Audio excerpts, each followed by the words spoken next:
I saw you listing all the presidents, by the way. Nice Hold job. on. You didn't know I had that in me, huh? Josh thought I cheated. You could tell I didn't cheat No, I people always think that with me when I do stuff. with the capitals and stuff. Yeah, just like Yeah. no. But I think if I told you I could do that, you would have said, "I bet you can," because you and I have talked about that stuff before. I wasn't shocked. It's just not that easy to go in order. It's not easy to go in order once you get to like the Clevelands, the Arthurs, the Hayes, those type of guys, the Hardings, the people that like no one knows about. Yeah, there's micro ranges There are. from Can you like hit them in order? Tyler to Buchanan and then those ones in the You middle. can hit them in order. Yeah, probably, but it's not that easy. But I yeah. think you could. I don't know, I think maybe. if there was anyone else that could do it, it's you. I wouldn't bet my life on it, but I probably could, yeah. I think you could. What's going on, everybody? Hey, it's the First Look Show. Now, keep this in mind. Ben and I are jumping on because we're here to have some fun, right? We're still, what, 10, 11 days out, Yes. right? Like 11 days out from the Super Bowl, something like that. But we're still going to take a look at the slate for the Super Bowl. We're still going to take a look at some bets out there, some props. There's always some, like I remember last year, Aton hit on the octopus for Jalen Hurts. If you don't know what that is, the octopus is they score a touchdown and then they get the 2-point conversion. So it would be like Jalen Hurts rushing in a touchdown and then running in a 2-point conversion. Matter of fact, it was actually a pretty sharp bet. I'm not even kidding by Aton that year because Hurts does that all the time and they always go for 2 when they can. So it wasn't that crazy. I don't know about any octopus opportunities here today for this week's or for this Super Bowl 58, Ben, because it's a little bit different without either of these quarterbacks being rushing quarter. Oh, I should say Brock Purdy had some wheels on him in that championship game. He was moving. Probably, I mean, there were several plays that won and lost that game, but those were key. Yeah, I'm not getting into octopus. There will be no, I don't even know what they're called. What are those called? Not amphibians. Wait, what are we talking about? Like sea animals. Oh, like what is an octopus? Yeah. Squid. Uh, What is that? Crustacean? Crustacean? It's not a crustacean, is it? Can't be. No. Don't crustaceans They have shells. shells? Yeah. They're incredibly smart. Okay. Octopus? Oh, that's great. Well, they're smart enough. Maybe someone in chat who's an octopus can type with their tentacles and tell me what they're called. See, the funny thing about Ben, because Almost Made said Ben strikes me as having quite the high IQ. There's no doubt about it. There's no question at all. But he's also the guy that's like, why don't we just put a tarp on a driveway and remove 2 feet of snow that way? Yeah, because I'm way ahead of the curve. It's one of those, some people are, I'll quote The Sopranos, some people are so far behind in the race they think they're leading style. Like a cephalopod. Oh yeah, that's right. That's right. I wasn't getting that. I wouldn't have got it, but now that I hear it. Larry C said, but funny part Almost Made, ask Ben how to make eggs. So this is what I mean. Ben's like the smartest guy I know, but then he has some real blind spots. Big blind spots. I will say though, in my defense, the buzzer part, that's fake news. I have excellent reflexes. You have excellent what? Reflexes. Like with timing, it's like they were saying I would be great at Jeopardy except for the buzzer. The buzzer would be maybe my biggest strength. Like I'm real good. Yeah. First of all, I know I played with the buzzer and it wasn't ringing in. That was the problem. You guys don't know Ben was almost on Jeopardy. True. Problem was the little 2-minute segment where they make you say something interesting about yourself. But you went in, right? Yeah. Oh yeah, I played. How'd you do? Fine. There was African rivers was one of the categories. Oh, you probably and I was just like, all right. Like there's only a few things in the world that I would rather see on a Jeopardy board besides African rivers, but I'm just like not an interesting person. Now I played well. So you needed to have like interesting tidbits about you that really. I think so. Yeah. Well, hold on a second. What did you tell them about yourself? I told them that I can play golf both left and right-handed. That was my little like factoid that I'm ambidextrous. Okay. And they were just like, okay, get off the stage. Were you doing like accounting at the time? No. Didn't you work as an accountant or in finance for a little Yeah, bit? finance. Yeah, I was doing that. Yeah, finance for sure. Okay. Yeah, it's good times. How long ago is this? I don't know, May. How long ago was I almost on Jeopardy? 6, 7, 8 years ago, something like that. I don't know. Oh, It was so a while ago. I might have even known you at the time. Potentially, there was a little crossover there. Yeah. Okay. Good stuff. Yeah, Ben knows the capital of every country in the world. There's a tidbit for you. That's like, well, actually, that's not even a good tidbit on Jeopardy because the other people are like, yeah, me too, pal. So the thing about Jeopardy, and then we can get into football, you come to realize when you get a category that you're really good at, how basic all the categories are. You know what I mean? Like they don't ask crazy. You'll know it when they ask sports things. They'll just be like, this Patriot quarterback has 8 and it's like, okay, if you know anything about, they're not saying like the third tight end on the Falcons is Jonnu Blank. Like it doesn't, you don't need to know crazy deep knowledge. You need to have a wide range of knowledge. You have to be able to cast a wide net for shallow knowledge in a shallow pool. Yeah, exactly. Yeah, makes sense. But it is funny, man, how smart some of those people are at retaining knowledge. And then it comes to sports and they couldn't tell you who Jerry Rice was. Yeah, that's what I mean. The blank spots are just, and I'm like, you ask me about like opera or poetry, like I had to study a lot for certain categories. What I don't understand is how you know what to study because sometimes the categories are just off the wall. Yeah, I mean, I just knew there was like 5 things. My goal was I have certain things completely covered. I'm gonna take my 5 worst categories and become an expert in poetry, opera, the solar system, Greek mythology, and there was one other stupid category. And then none of it came up. And I got African rivers, which is like, again, maybe my best category that you could ask for. It's good stuff, though. That's where we're at on 10 days before the Super Bowl. Yeah, man. Anyway, happy to have you guys with us. Hit that thumbs up if you haven't done so yet. If you're just walking in here, hit that thumbs up. Show us some love. Subscribe to the channel. Help us get to 100K. Most appreciated. And as always, if you're watching or listening after the fact, leave a comment down below. We read and respond to all of them. Also, if you ever want to listen in podcast form, anything we do here that has a shelf life goes straight to podcast. So, yeah, that's how it works. Super Bowl 58, man. I will be completely honest with you. This doesn't mean this doesn't mean that I'm not going to, like, honestly, I think what I'm going to do with the Super Bowl, and I said this to you before and you agreed with me. When it comes to the Super Bowl and it comes to betting, like you might find some early edges on some of these props, right? But overall, I bet the Super Bowl to bet the Super Bowl. Like, and you've always been one to say, hey, look, I bet to win money. I bet for profit. I track my bets, but sometimes I just like to gamble. Sometimes I just like to have fun. To me, that's honest. Now, Showdown's a little different. We have the Sims tool. Yep. Makes things entirely different. Like there actually still is an edge when it comes to these type of showdowns from a DFS perspective. But from betting, like this is where I go out and I say, you know what, Ben, I'm going to make some same game parlays. I'm going to bet I might bet a couple long shot MVP plays. I might, that type of stuff because it's the Super Bowl and it's the last time we get football until September. I'm the same way. I've told this and we don't need to go down a big like rabbit hole, but I'm someone that I love to bet sports. I bet it for profit, but I love to gamble. I love playing roulette. I love doing stupid things that are minus EV.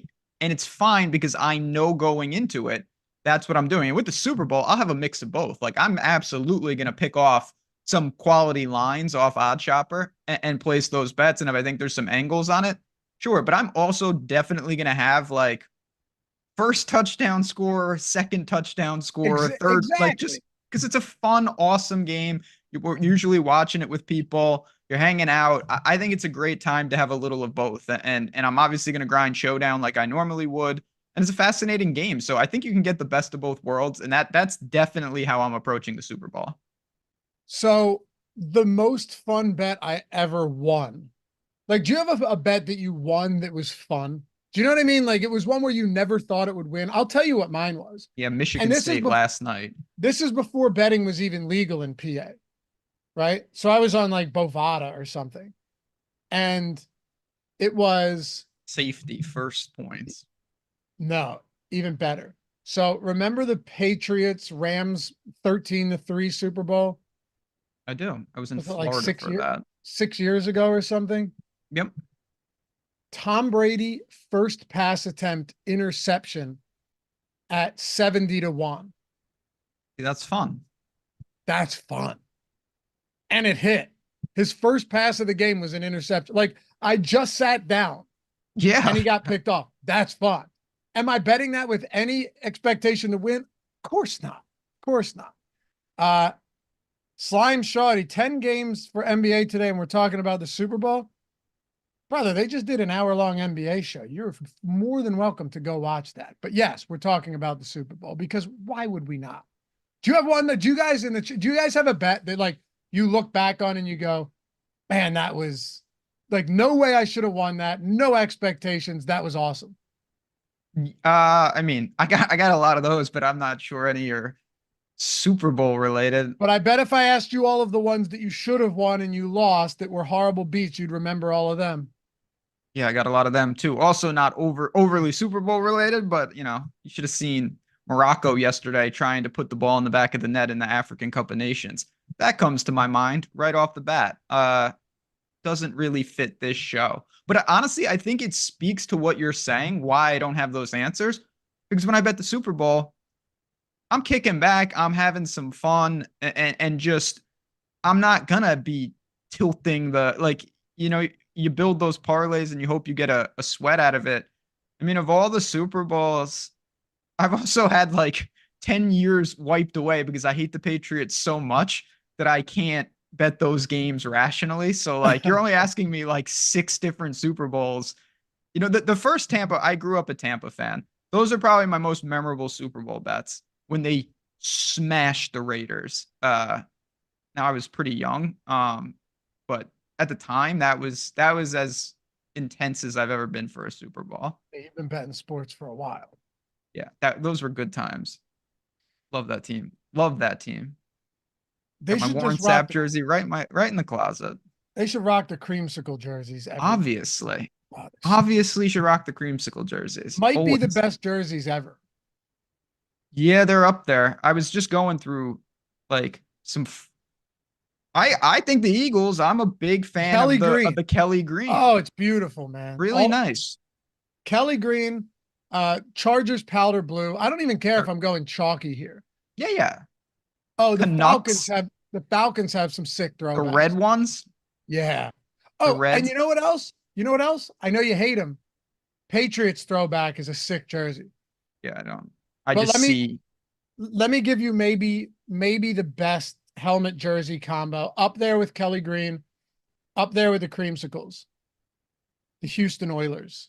Yeah, the Oilers are sweet. Real good. Big fan. Yeah, those are sick. Really, really good stuff. Yeah, there's some I don't know what teams are doing. Because some of those jerseys are far superior. Again, I was watching a hockey game and the Canucks went old school red, yellow, and black jerseys. Oh my God. I was getting a little overheated on the couch. Just phenomenal. Phenomenal. Instead, they go back to the stupid looking jerseys. Yeah, I don't know what teams are doing. Yeah, Alex said, I know. I don't know why we're going away from the cool stuff and just getting worse. But Alex said, last year's Super Bowl, I had A.J. Brown, Tony, Pacheco, and more anytime touchdown parlay. Was also at a party full of Eagles fans and screamed when it hit and they almost kicked me out. That's an insane parlay. Now, I would have been upset. I would have been happy. I wouldn't have been happy for you. That's a lie. Definitely wouldn't have. But that's a sick parlay. Anyway, you want to take a look at this? Because first, listen, we're going to talk about some bets too. You guys better be in for that. You better be in for some bets here. If nothing else, this is going to be a tough one to build. One of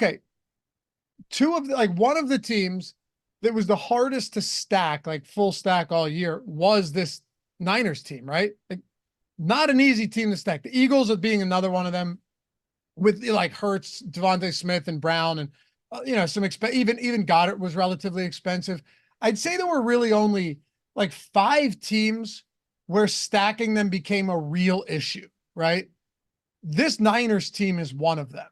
And I'm not saying you have to stack the Niners here, but it's a showdown slate. What I'm saying is you have McCaffrey, Purdy, but just look at the flex spots. McCaffrey, 12K, Purdy, 10K, Debo, 9,200, Ayuk, 8,800. That alone right there is 4 of them, 8,800 and above. Mahomes and Kelsey are 10-6 and 10-2. Pacheco and Rice at 7,600. I just can't imagine that he's not insanely chalky. I understand what DraftKings is doing for the Super Bowl. They can't make him 9K. They can't make everybody at a price point where you can't play them. And quite frankly, outside of they've priced some of these guys down. Debo would be north of 10K on some of these random Sunday, Monday night football games. But this is tough, man. And then where do you pull value from when you're talking about the Super Bowl and all of your top players are getting all the snaps? So yeah, I mean, the first thing that came to my mind that's fascinating, it's like the Chiefs were the original impossible to stack team for like 5 years. Right.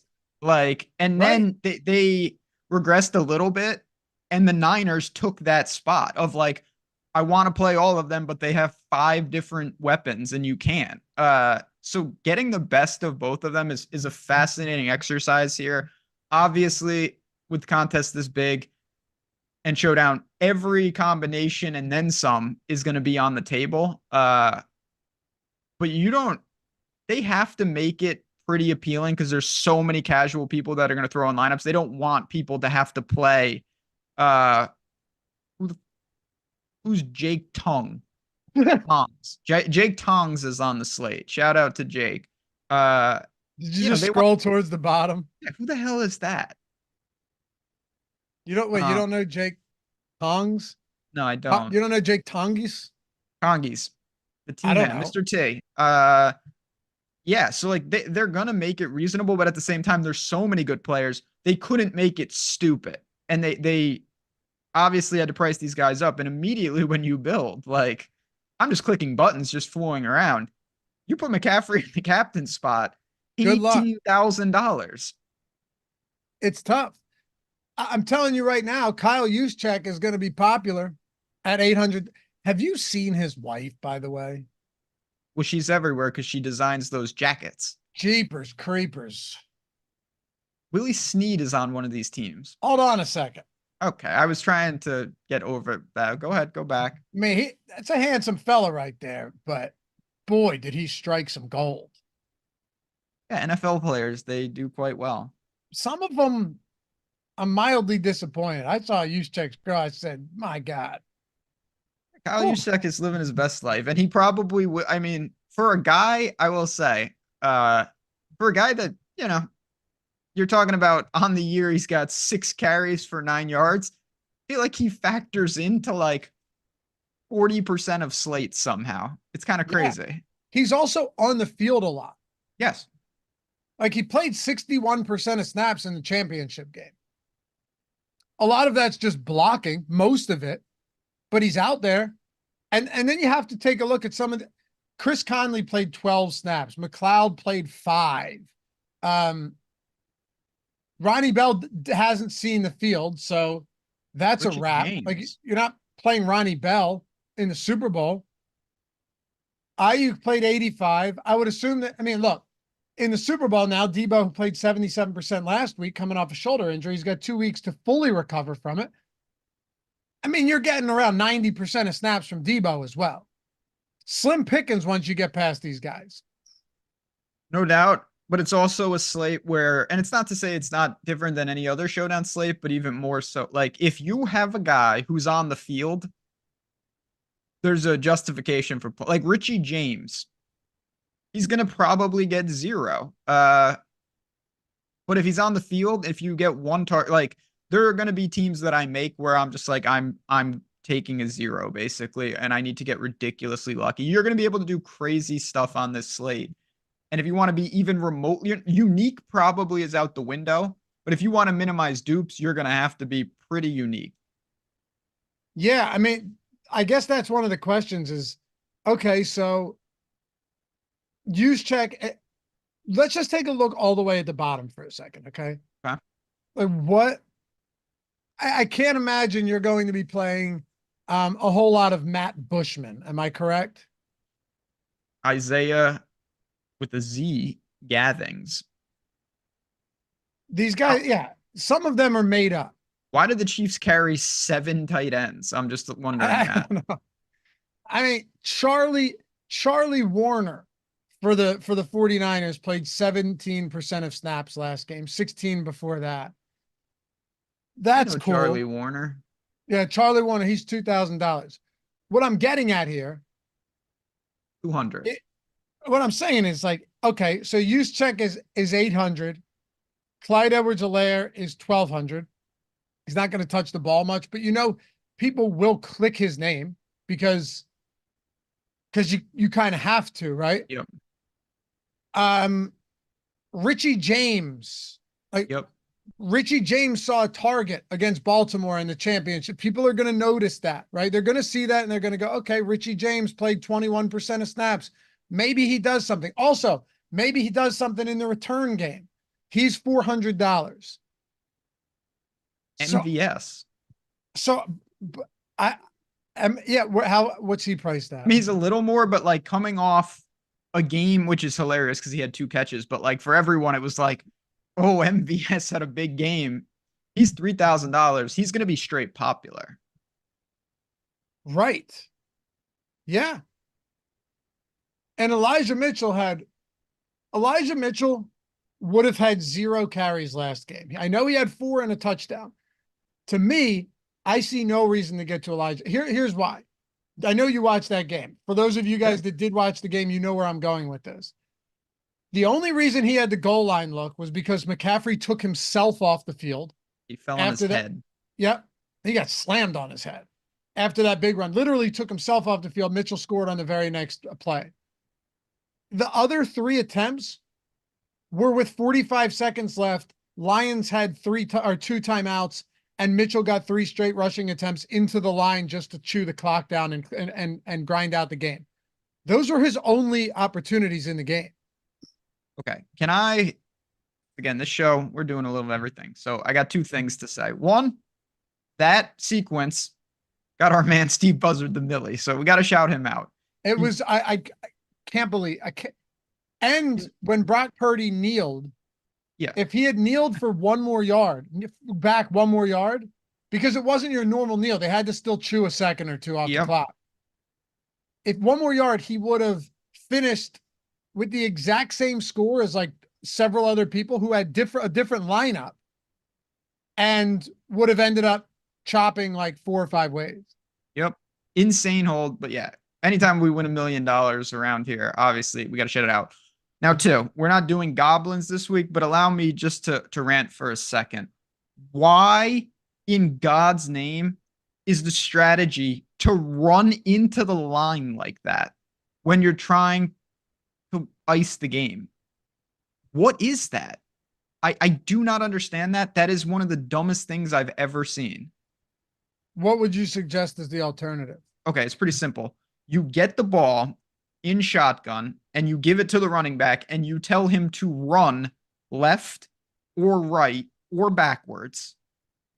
And as soon as someone is within distance of you, you just slide. Like you can waste backwards. What? You don't want to go backwards in a situation. Because they had timeouts left. Like there's problems that can occur. Not if problems occur when you're running into the line. Like you should never be touched. Just find ways for no contact. Yes, find ways. Under no circumstance should there ever be contact on those plays. You can waste the same amount of time and never give them the ball back without ever having a guy in the middle of a pile. That's crazy. Like there were 5 guys around Mitchell on all those carries, like just trying to rip the ball out. Yeah. It's a bad idea. Suppose that's true. But is it as easy as it seems? Yes. Yep. Yep. I guess so. Just don't. I was just really stunned at that. Like, I get what they were doing. You can't take straight knees. You need to waste 4, 5, 6 seconds. You can do that by just, just staying elusive for as long as you can and then just falling on the ground. There's no reason to be in a pile. You're right. You're right. Things can go south real quick. And that was a field goal game at the time. Yeah, you just can't be doing that. You cannot do that. That's especially that was the only reason I'm saying, like, side to side, I agree with you. I'm not huge on the backwards play because, like, if you're running backwards, like, if something were then it's like they're at the 10. I know what you're saying, but like, you don't have to. I'm not saying like run 60 yards back. Just run 5 yards back. It's fine. I get that. It's no big deal. I get that. But yeah, look, Noah Gray is another guy. Noah Gray should be popular on this slate at 1,800. Popular on the 2-game slate. I had a good amount of them. There were real chances there for Noah Gray too. So here's where it gets fascinating. One guy who was semi-popular, who had absolutely no role, was Hardman. No role. I wonder how many people are going to go back to him. I don't really understand. Now, look, did I expect him to play 1% of snaps? Of course not. But I don't understand all of that hype that followed the Week 18 game. Do you remember that Hardman hype that followed Week 18? It was, he played 100% of snaps. None of the starters were out there. Like Mahomes, Kelsey, right? These guys weren't playing, right? So why would we anticipate McCall? Like, I guess the thought process behind it was, well, they need somebody. But this is a guy that they let go and then brought back just because they needed something. So it's no surprise to me that he came back the following 2 weeks and only played a third of the snaps and wasn't frequently used. I know that he had that he ran some bad routes and couldn't track the ball in that wild card game, but still 1% of snaps last week. That is a good question because Rashee Rice played 89%. MVS, as you mentioned, was out there for 83% of snaps. Justin Watson at 44%. I mean, honestly, to me, I look at all of these guys on Kansas City and I go, first thing I think is, who the hell knows? Second thing is, all right, if that's the case, why not just get more of the cheaper guys if it gets me to more expensive guys? Like Richie James could have 1 target and McCall Hardman could have 2. And the price points are $2,600 difference, which is massive. Justin Watson's cheaper than MVS. Justin Watson's the type of guy that could get a look in the end zone. Matter of fact, he did, I think, have an end zone look last game, or a red zone look last game. There is no, like, unless you want to try and break it down by matchup, like, oh, who benefits more against San Francisco and all of this. Sure, I suppose you can try and do that. I just don't see why some of these guys are significantly more expensive than the others. Yes, I get why MVS is more expensive than Richie James. He's also playing a lot more of those snaps, but we've seen it all season long with Sky Moore, with Kadarius Toney, who we don't even know. I mean, if those guys play, now what? Now what? Does Richie James not see the field at all? Does Hardman play 0 snaps? Does MVS go back to like 40% of snaps? But we've seen so many of these guys, like Moore earlier in the season, MVS all season, play 60, 70, 80% of snaps and just runs wind sprints the whole time. And that's where it's going to be. I think step one for people, and I'm not saying this is wrong or right. Obviously, our tools are where I'm gonna get my insight. It's going to be security. Step one is my guy on the field? Like MVS, it's such an easy justification. Okay, he's going to be out there, and if you're out there, you can do things. But there are players who are probably not going to be out there. Who's willing to go to a guy that might not see the field? Do you need to do that? How big of a reward is it if you play a guy that's expected to see no snaps and he sees 8, 10, 12 snaps? Does he get a target or 2? Does he have an out in the punt return game? Something like that. those are little questions that I think you have to answer, because if you just look at snap counts, you're going to be led to the same player pool as everybody else. And the winning optimal lineup might come from that. Probably does. But how different can you even be within that? Exactly. In my opinion, the best punt is on this slate is probably Noah Gray right now. I think everybody thinks that, though. That I know. So then that leads you to other spots. But I don't think Juszczyk's going to be unowned, especially after last week. No, I don't think so. It's like, dude, it's really tough. MVS ran 44 routes last week and was targeted twice. That's insane. Yeah, and one of them was literally the last play of the game that iced it. Yeah. Yeah. Justin Watson was targeted twice on 26 routes. Noah Gray was targeted 5 times on 20 routes. Do you think that you're going to look to make any of these type of guys a captain? I think you could. I honestly think I think you could. Yeah. And you know what? I wouldn't be surprised if something like that ended up winning. These are two very good defensive teams, first off. What if this ends up being a 21-17 game and Captain Noah Gray gives you 3 for 30 and a touchdown? That honestly might be enough if that means that you're getting in McCaffrey and Debo and Kelsey and one of the quarterbacks or something. Yeah, I think the tricky thing about that type of build, and we're going to dive into this a lot more next week, is when you do that, ironically, it hurts you because you have unlimited money, and everybody that does that is like, oh, McCaffrey, Debo, Mahomes, Kelsey, and I'm done. And it's like, yeah, every single Noah Gray captain lineup is now the same. Ideally, you try to leave something on the table there. Yep.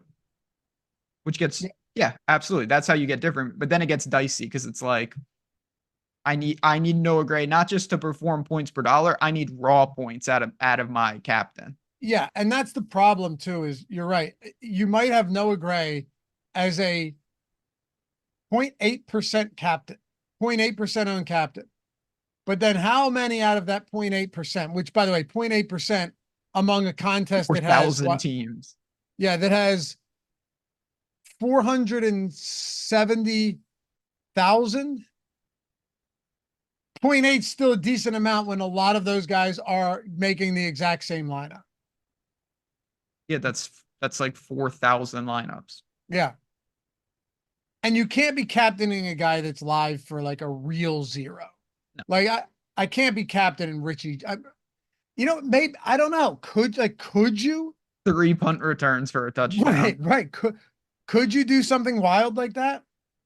I'm not doing that. I think you could captain a punt play, a salary saver, but they need a path to something, like to a big game. MVS, even though I'd say it's doubtful, there is a chance that he catches a 90-yard touchdown. Like he could do that. I don't think you could really say that about some of these other guys. I can't wait till we can run the Sims here when we have the projections. It's gonna be fascinating to see how they build this. Really fascinating. Let's actually try and build a lineup right now and just see. Let's try and build one with. Why don't we try and build one that has like maybe not McCaffrey a captain, but like a $9,200 Debo. Okay, so Debo captain. Yeah, so if we throw Debo in the captain, that gives us 7,200 per player remaining, which isn't already bad. It's doable. Yeah. Go ahead. All right. I'm gonna put in MVS. All right. Get a little salary relief. He's fine. It doesn't tilt our hand for what we want the build to look like. For what it's worth, I like MVS if he's going to be on the field that often. And I think he's going to be.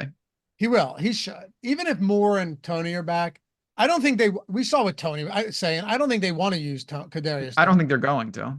No. I'll throw McCaffrey in here. Okay, this is an interesting build already because I think I'm gonna kind of tilt our hand here. I personally think at this point, it's going to be very, very contrarian to go Debo captain with no Purdy in the lineup. And which is why if we're doing that, I like it because we have McCaffrey too. That's what I mean. And it's not impossible that McCaffrey and Debo have rushing touchdowns in this game. I also wonder if it's viable just to go no quarterback. Because think about it for a second. Patrick Mahomes is going to throw, for the most part, to two different players. Yep. For the most part. You look at last week, and Travis Kelce had a really big game, right? Really big game. Do you know how many fantasy points Mahomes had? Yeah, I know. I do know because I had some Chiefs onslaughts, and I'm like, oh, I'm in business. Yeah. And then it was just like, not really. Mahomes did not pay off his salary by any stretch. Kelce has 25 and 32 fantasy points over the last two games. Rashee Rice in week 19 against Miami, I say week 19, in the wild card round against Miami, had 30 fantasy points. Okay. So that's a 32, a 25, and a 30 from Kansas City pass catchers. In those games, Patrick Mahomes had 15, 18, and 18, Ben. You see what I'm saying? Like, I think there is an out with, given that there's an elite running back on the other side of this game. And then what we've seen is the Chiefs have been hard pressed to really carry multiple pass catchers to big games, even though two of them are exclusively getting the targets. I have no problem without going, not to say you don't want to play. Obviously you do, but I don't think it's crazy to not have quarterbacks in some lineups. Yeah, I mean, we're trying to be different. Keep that in mind. Like, we could build a very standard lineup, and I don't think it would serve any purpose. With this in mind, I mean, this is the way Jake DeWitt had a good point too. Debo's very live for a rushing touchdown. That's a great point. Yeah, he almost had one last game. He went down to one, and that's what you need with the way I'm picturing this lineup is okay. The Niners run the ball. Both of them are explosive running backs. McCaffrey's amazing. We don't need to talk about that. The Chiefs dink and dunk their way down the field, racking up PPR points for all the receivers, but that doesn't help Mahomes. Like, if he has 4 completions that total 19 yards, that's like less than a point for Mahomes, and that's almost 6 points for receivers. Like, so what I'm thinking is maybe a Pacheco or a Rice in there, even though we're not going to have Mahomes, as guys that can maybe catch the ball. In Pacheco's case, he can obviously score on the ground.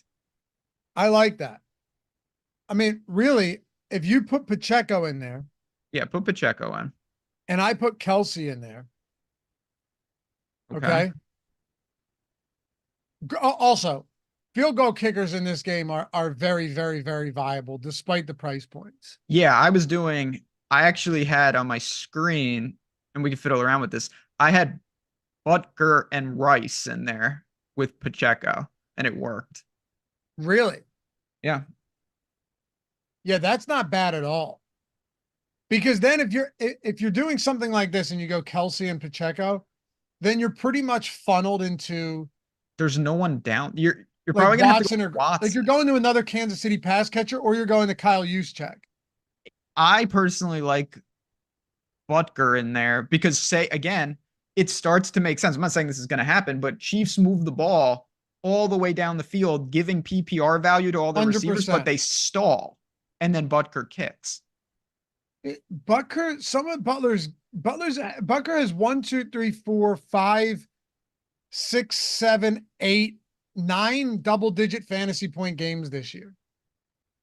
Yeah, I mean, I know the Chiefs are like back, but how many weeks ago, 2 or 3 weeks ago, we were talking about them kicking like 6 red zone field goals. Yeah, the Chiefs are back, but are they really back? Again, they scored 17 points last week. Lamar was not particularly good. Chiefs defense was excellent. And the Ravens, I mean, we're not going to go down that rabbit hole either, but like, you like I thought the Ravens lost that game. I thought they're the better team, and they deserve to lose. They played terrible.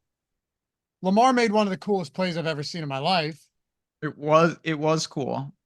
Throwing into triple coverage to see if he could fit that ball in. Very cool. Lamar Jackson short left to Lamar Jackson for 13 yards. I thought he was going to score. Like he caught it with such I know. momentum. Marcus Mariota style. Yeah. Yeah, I remember that. Also against the Chiefs. Was it? Yeah. My brother-in-law were over at my mother and father-in-law's house. We were doing like a Sunday dinner and we were watching the game. And we were thinking about it. We're like, how many fantasy points would that have been? Oh my God. So let's say it would have been like 50 yards. So that's two. I think it was 60 actually. So that's, so you get, go ahead. oh no, I was just saying, so if he threw a 50-yard touchdown to himself. Yeah. Say 60, that's 13 just for the receiving touchdown. Yeah. Right? And Six plus the 6 plus the reception. Yep. Plus 4. Plus 4. Plus like 2.5. 2.5. Yeah. Yeah. Like it's almost a 20-point play. Yeah. That's something. It would have been crazy. It was nuts. But they Instead, lost. many Anyway, you personal said fouls. Rice, Pacheco, and dude, I love that. Yeah. Isn't that nice? That's a nice looking lineup. I think it'll be chalky, but I like it. I don't think it'll be as chalky though, because we don't have a quarterback. That is true, but I definitely like, I love this in there. We're going to have some huge single entry contests. I love this in some of those single entry contests. This is the type of lineup I want to get to, because there's not one player. The beautiful thing about this is where it's always this balance. I talk about it all the time. One way to get different is to insert Johnny Bushman into the lineup. And yeah, no one's going to do that. And you're going to get a 0. This is a lineup that's different, but it has 6 good players. Yes. Exactly right. None of these guys you look at and go, oh, I mean, yeah, could MVS have a 0? Sure. But MVS could also have a 70-yard touchdown. And he plays. Like, you're not drawing to like, okay, I need this random guy who has no catches in a month to just like suddenly have a role. But here's the crazy part. In a spot like this, I'd almost not want MVS to score. No, if MVS catches a 90-yard touchdown, this lineup is very live to cash and almost dead to win. Exactly. Yes. Yes, exactly. Yeah. Because if he catches a 90-yard touchdown, you know, there's 9 for Mahomes right there. Yes. Or 8 or whatever, you know. It would take a lot more. Yeah. I mean, we need the classic. And if there's a guy in the league that would do something like this, it's MVS, to catch like a 90-yard touchdown and then fumble out of the back of the end zone. So he gets like 8. Or like a Deshaun Jackson versus the Cowboys running into the end zone, letting go of the ball before he scored. And then Pacheco could punch it in for us. Yeah. That is, again, you play these to get, you need everything to go right. That's a given. Like, you need weird things to happen. There also is going to be probably an injury somewhere.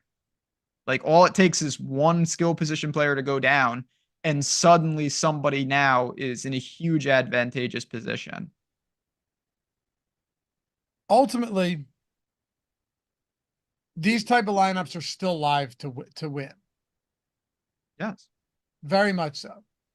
Before we go, let's build one lineup and see what it looks like with a punt at a captain. Okay. I mean, MVS is probably the option there. Maybe Noah Gray. Yeah. Right. I mean, we can do Noah Gray if you want, just to mix it up. All right. The thing about a lineup like this, I think it's going to be pretty simple. Oh, and by the way, guys, you see Sleeper up top. They've been doing discounted and free squares like crazy lately, and they've got the best bonus out of any of these pick'em sites. Up to $500 first match deposit bonus. If you're doing nothing else in life and you just have money sitting in one of these accounts, like Prize Picks or Underdog, by the way, we love them all. But if you just have money sitting there and you're not playing through that, redistribute some of that over here. Get the sign-up bonus. Take advantage of the free squares, because with the Super Bowl coming up, massive. I would say you would be more insane than ever to only be playing on one of these pick'em sites. I did a video the other day. I showed you the parlays video where I shopped around odds on a same game parlay for the Bucks parlay, the Baker Mayfield parlay. Baker. One for us. and it was plus 369 on FanDuel, and on Caesars, it was plus 580. Over a $200 difference on a $100 bet in profit. Huge. It's the same thing with these pick'em sites. If you're only, like, if you were only on FanDuel or you were only on Prize Picks, you're just giving up loads of value on better spots, better lines, better free squares, better discounted squares, better multipliers, better sign-up bonuses. There's really nothing else to it, man. The link's in the description and in chat. If you're not on Sleeper yet, just make sure that you're going into the Super Bowl, especially if you're in non-legal betting states, but you have access to all of these, make sure you're leaving none of this money, hard-earned money, on the table. Because ultimately what you're doing is you're just giving it back to the pick'em sites that already want to take your money in the first place. So if nothing else, Ben, I would say find a way to make sure that you're getting back from them, especially even if you're not winning, because $500 first match deposit bonus is a lot of money. Yeah, it goes a long way. I mean, it's a portfolio of everything. That's how and I'm guilty of this too, of like, would I rather have $500 on one site or $200 on 3 sites? I mean, it seems like, oh, I keep it, but no, like your portfolio will grow and you'll have more options and more flexibility by taking advantage. And there's no better time. I mean, from Odd Shopper, again, you can go see all that as well. Like, there are offers out there. Sites are not stupid. They know the Super Bowl is the biggest event around. They want you to test their stuff out, and they're willing to give you some value up front for you to get in the door. And there's no reason to not take good value up front. No doubt, man. They've been putting out a ton of free squares lately. That's what I mean, because they're saying we're going to give up value right now. We're going to let people have advantages so they can get used to it. And I get why they're doing that, but I also get why it's very appealing to take advantage of it. Yeah, man. All right. Check it out. Link in the description and in chat. Get the free money. Not only that, get these free squares. Be prepared going into the Super Bowl to exploit all of these. I know I certainly will be shopping around on every book I can find. Let's build one before we go with Noah Gray at captain and just see what happens. Because your assumption will be true. We're just going to be like, okay, now we can jam players. 9,500 per player remaining. That's what I'm worried about. So everyone in this situation, the first thing they're going to do is let's build one with that in mind and then see how we can change it. That makes the most sense, right? Let's kind of reverse. We'll do it backwards. Yep. So I think go ahead. You got to put Mahomes in there. I'm sorry. I think you have to. All right. And I think you have to put McCaffrey in here. Okay. I can't imagine people are running Noah Gray lineups without McCaffrey. I'm not saying it's not going to happen, but I'm saying if we're putting ourselves in the mindset of somebody that's captaining a super cheap player, they're going to go for the lowest hanging fruit first. And those are the most expensive guys. If you're going for the most obvious Noah Gray captain lineup, I think it'll be Noah Gray, Mahomes, McCaffrey, Kelsey. One of the top pass catchers from San Francisco. I was thinking Pacheco and Kittle. Yeah, it could be. Right. And then you have 100 remaining. Yeah, that's going to be a super popular build. Absolutely. Yes. So you have McCaffrey, you have one other pass catcher from San Francisco and Kittle. And then Kelsey with Mahomes and Gray and yeah, you're right. You're right. All right. So then how do we look at something like this and go, what makes it unique? What makes it slightly what gives us leverage? So what can we do here? I mean, I think one of the simplest ways to do it is to have Noah Gray without Mahomes. That's definitely a way to get leverage. I'm just, unlike MVS, I worry that Noah Gray can't get there unless maybe he can. I mean, well, I don't think he can either, but I also can't. But I also think it could be like 2 for 25 and a touchdown. And it's like, yeah, sure. Patrick Mahomes threw a touchdown there, but it was an 8-yard score. And for a quarterback, that's not negligible, but it's not crazy. So, I mean, again, I think this lineup is crazy, but this is definitely wildly different. If you want to get different, Let's hear it. you got Noah Gray, McCaffrey, Pacheco, Ayuk, Kittle, and Purdy. Oh. So you have a Niners, not full onslaught. You've got Purdy, Kittle, McCaffrey, and Ayuk. So all the big names except Debo. And then you've got Pacheco keeping it on the ground, which masks a little of not having Mahomes. And you've got Noah Gray at captain. Wait, and you're leaving 2,100 on the table. Yes, that will be different.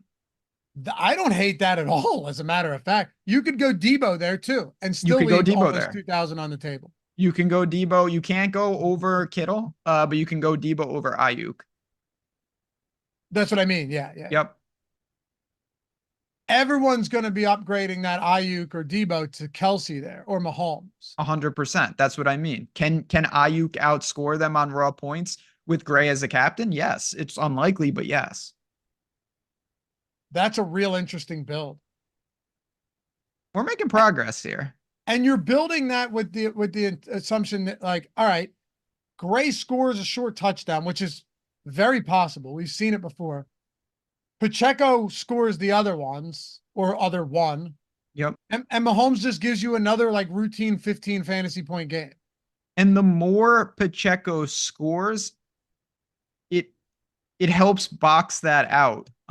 Because let me just make sure. Oh no, see, this is nice. So this is huge. You can't 1v1 Pacheco to Mahomes. So Pacheco doesn't have to outscore Mahomes here. That's huge. You mean in this type of lineup, you can't 1v1 it? Yeah, because like say it was you could upgrade to Mahomes, then you would know that Pacheco has to straight outscore Mahomes. There's no other way. But this way, that's not true at all. If the Niners four-man stack has a huge game, Mahomes could be boxed out of this lineup by them, regardless of what Pacheco does. That is true. You know what I mean? You don't need to worry about the raw points from Pacheco. If Purdy and that three-man has a huge game, there's no way to get to Mahomes on this lineup. I mean, realistically, Noah Gray could still have a good game and score, and Mahomes is still boxed out because of what San Francisco does on the other side. Exactly. And you can't just say, oh, well, I would have chosen Mahomes over Pacheco, because everyone would do that if they could, but you can't. And we're leaving 2,100.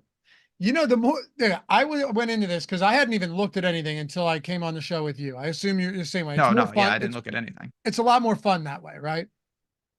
The more I look at this, the more I actually really like this. I thought it was going to be I thought it was just going to be pulling my hair out, but there's some options here. Like there's some real game script driven, not narrative driven, but like tell the story driven lineups that you can build here that might actually provide some real leverage.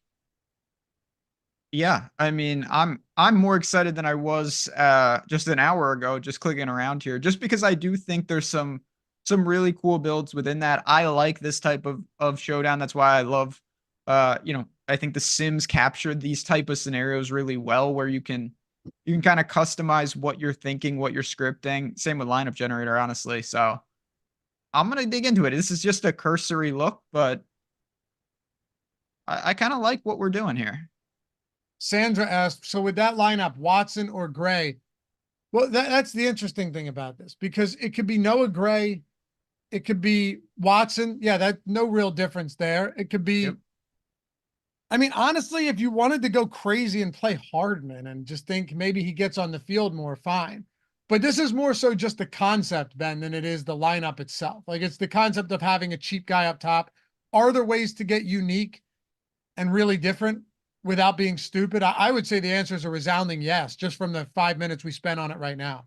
Correct. Yeah, I think there's two different things. There's the actual players, but you need to build for a slate like this, a concept before you play anybody of like, okay, I'm going to explore this with this type of mentality in mind, and then what players fit that build. And if you get it right, you'll have a chance to get the right players. And by the way, guys, when Ben and I do Wednesday, it'll be fun. We'll have the Sims tool updated by next Wednesday. Oh, 100%. Usually we don't because it's, week over week, you're just churning. We'll have time to refine the process, get the projections and everything, and have the Sims tool up and running by then. So you and I'll be able to hit on that. And that'll be great. There's only 1 week left to NFL, but we got the all access Sims tool now for those of you guys that were curious, and many people have asked about it. So that's not just the Sims, but like lineup generator, ownership, boom, bust tools, top stack tools, everything for every single sport. PGA Sims, MMA, NBA, NFL, still a huge slate to go. I think there's one more too. NASCAR. Oh, MLB's and NASCAR and MLB's coming up. So that's 6. Yeah. That's 6. I mean, again, we've told people this. It's been our most popular request. If you're playing one sport, it's not for you, obviously. No. But if there's a lot of people out there that use all the tools and they've said, I want the Sims and I want it for everything, can I consolidate it? And this is a way to do that. And it makes sense if that's what you're after. And if you're sporting the Stochastic avatar, you get a huge discount. It's massive. Not just on the first month, but legit, it's in perpetuity. It runs forever. Like as long as you're with us, if you're rocking the Stochastic avatar where you play, you get a huge discount every single month. So keep that in mind if you were thinking about signing up. But we'd love to have you guys. Love to have you in the Discord, but also just using it. I think you'll love these tools. Steve Buzzard, who's one of the main architects behind the Sims tool, just took down a milli on Sunday.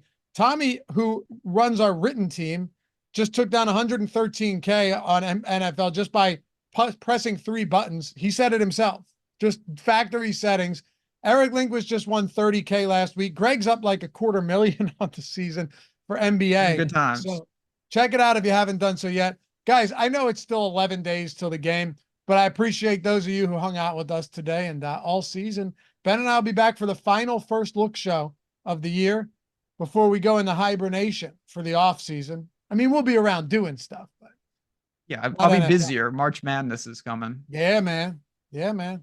Looking forward to it. It's been fun. Always a good time.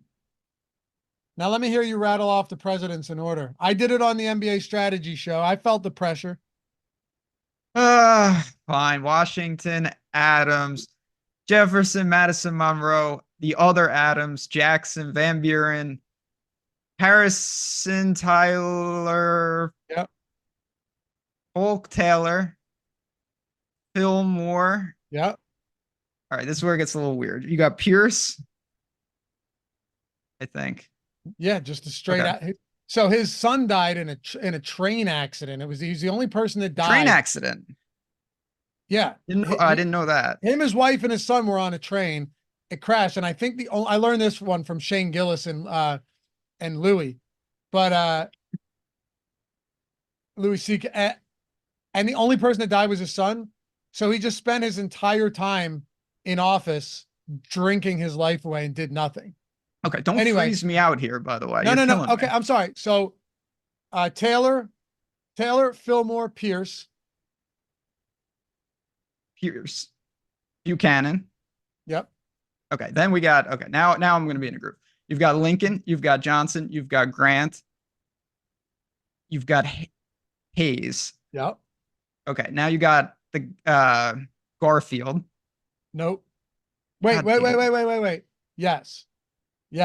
No, do you have a list up? Because I'm in my head. Okay. You're right. You're correct though. You are 100% correct. I just got it backwards. Yeah, I don't have a list, but now we're on 21, which is definitely 100% Chester A. Arthur. Yeah, because Garfield got killed. I didn't know that. I know that from Die Hard with a Vengeance, which is actually a real shitty movie. But they mentioned that 100 times. Arthur took over for Garfield.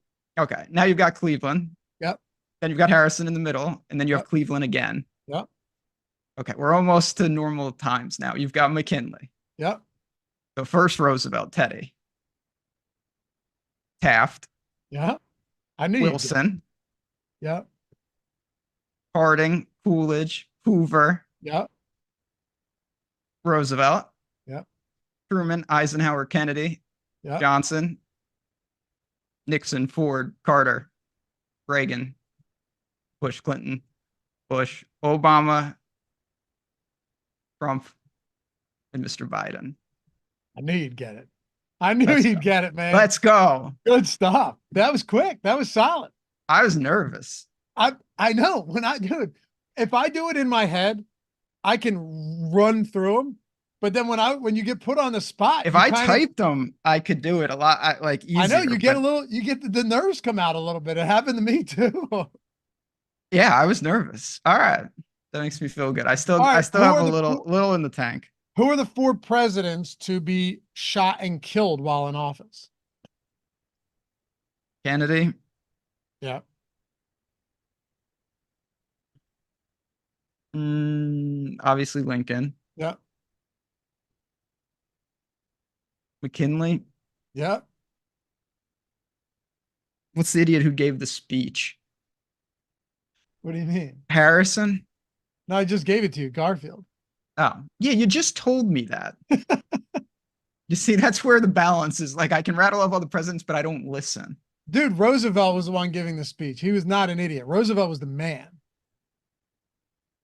Somebody died. I think one of the Harrisons died of pneumonia. That was William Henry Harrison, because he was like 100 years old and said, "No, I'm going to do it. I'm going out there. I'm going to give this." He never even got into the White House. Nice job, it was his inauguration speech. Yeah. But Roosevelt got shot, and his speech in his glasses case stopped it. And they're like, "You should go to the hospital." He goes, coughs, make sure no blood is coming out. Goes, "It's going to take more than that to kill a bull moose." And goes on to give like an 80-minute speech. And then after the speech, he's like, "Okay, we can go to the hospital." Yes, that guy knows what's going on. The bullet was lodged in him the entire time. You know a lot more about American history than I do. He was the man. You know a lot more about like European history and stuff. Yeah, I don't know anything about American history. I love America. To think though that the people always tell me, "Laffy, why don't you like European history more?" I do like it. Like, I love you and I text about World War II history all the time. Yeah. World War II is more my speed. But the reason I think American history is so much more fascinating, other than being an American, even though there isn't as long a time span, what has been accomplished in less than 250 years is astounding, man. Like, there's so much has happened. Yeah, I mean, all that stuff is fascinating. It's good to read. It's an underrated skill. We had a president in Polk go out there and picked up. He's like, "All right, I'm only going to do one term, and I have a couple promises I'm going to make." He accomplished all of them. Died right after he was in office. He went out and got Oregon. He got California. He got Texas. I think like a quarter of the U.S. actual like territory was all under 1 4-year term of Polk. How is that not interesting? He was a good president. See, I don't know anything about him. Literally anything. Underrated.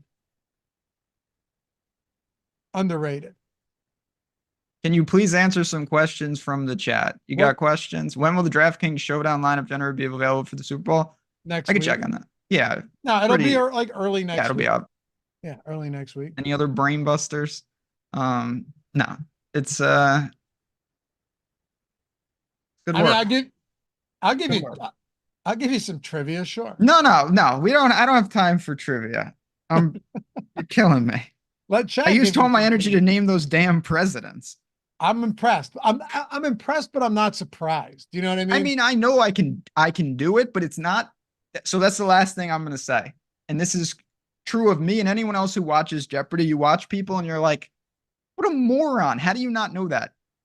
It's not as easy to do things on the spot. Like, I know all the presidents in order. I've done it a million times. Right. Me too. Dude, I got stuck on Lyndon B. Johnson, and that's the easiest one because I was under pressure. Yeah. Yeah. You just clearly know that. You freeze. It's just your brain starts playing tricks. It's not that simple. Right. Like, I'm ripping through Hayes and Garfield and Arthur. You don't think I know? Of course I do. But yeah, you freeze for sure. Yeah. You're just like, The funny thing to me is I care less about like the history of a lot of the most recent ones. I'm interested more in like the 1800s and that type of stuff, like those crazy times. Yeah. There's weird big like gaps, sections that have just like. Also gaps of where just like every president we had was really bad for a while. Like stretches of the 1800s like after Reconstruction and stuff, there were just like guys that did absolutely nothing. Nothing. Yeah, I mean, I don't know of all our presidents. There's like 10, 20 presidents where I literally don't know anything about. Like, I couldn't tell you one thing they did. Right. Kind of crazy. It's nuts. I've been on a kick of trying to learn all the flags.